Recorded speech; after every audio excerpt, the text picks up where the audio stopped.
does come down to creating something that is physically beautiful.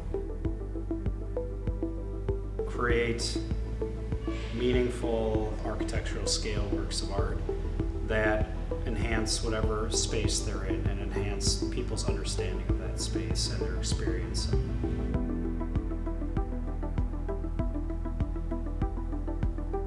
I mean, it's really 3 kids in a candy store that are just lucky to be paid to do these things.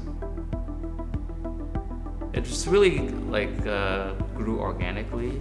We slowly saw that large-scale artwork was more in line with our aspiration of being able to really leverage the technology that we have, whether it's design software or it's automated equipment. The model is an art studio, but infused with architectural professional practice standards.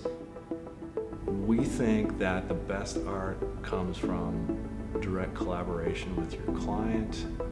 For example, when we designed our dragon sculpture for the 833 East Michigan building in Milwaukee, we were sourcing and looking at artists from Europe and elsewhere to do a custom piece for the space.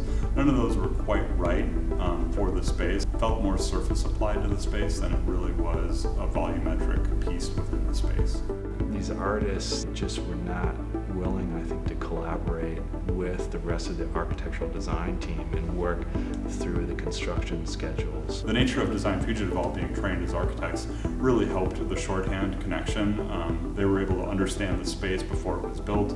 They were able to use the 3D software that we were sharing models back and forth so they could visualize it, but they really approach it from a fine arts background as well. And Design Fugitives and we collaborated on this piece, and they really ran with it. There was some wild ideas, from city grids to large, massive pieces of concrete we were going to have floating in the atrium. We came up with 4 proposals, and this was the only one that emitted light.